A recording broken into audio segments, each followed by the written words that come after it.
আসসালামু আলাইকুম রহমতুল্লাহ বরকাতুহু। আমি বর্তমানে ওয়াসিস মলের অপোজিটে দাঁড়িয়েছি। ওয়াসিস মল। তো আসলে আমি দাঁড়িয়েছি বাসের জন্য। বাস কিন্তু এখন একটা আসেনি। তো অনেকক্ষণ ধরে দাঁড়িয়ে আছে, আসলে বিরক্ত অবস্থা হয়ে গিয়েছে। আসলে এখানে যে কাজের জন্য আমি এসেছিলাম ওই কাজটা আসলে একদম পুরোপুরি হয়নি। ওই কাজটা আসলে বরবাদ গিয়েছে, যার কারণে এখন খুবই দুঃখ লাগছে। আসলে এই কাজটা হলো না, ওই কাজটা হলো না।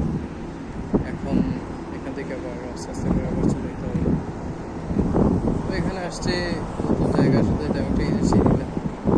গুগল জেমিনিতে অনেক কিছু সার্চ করলাম, এখানে যে রুটটা দেখা দিল এখানে আসার সময়ও বাস একটা চেঞ্জ করতে হবে। তো যেভাবে করে বলেছিল ওইভাবে করে আসলে সব কিছু মিলে নি। তো শেষ পর্যন্ত আসছে এখানে। এখন এখানেই আটকে গেলাম।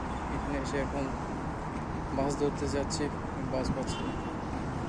খুবই হতাশাজনক অবস্থা। এদিকে আমার ডিউটির বেশিক্ষণ বাকি নেই। আমি তাড়াতাড়ি এইখানে আমার ডিউটি প্লেসের এখানে গিয়ে ডিউটিতে জয়েন করবো। আসলে এসেছিলাম কোম্পানির কাছে, এখন কোম্পানির কাছে এসে এখন আটকে গিয়েছি।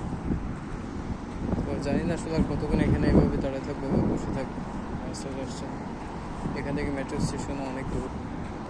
তারপর মেট্রো স্টেশনে গেলে আবার এখান থেকে যদি আমি বাসে করে ইতে করে যাই বা মেট্রোতে করে যাই, ওইখান থেকে আবার ভাঙতি পথ লাগবে, মানে ভেঙে ভেঙে যেত।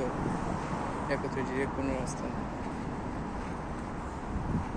তারপর আমার যেটা নল কার্ড যেটা আছে ওইটাও আসলে আমি করতে পারিনি, মেশিনে কী সমস্যা হয়েছে জানি না। তো যার কারণে ওইটাও সম্ভব হয়নি। তো সব কিছু আসলে চিন্তা করলে আজকের ট্রাফিকটা হচ্ছে ফজল অবস্থা।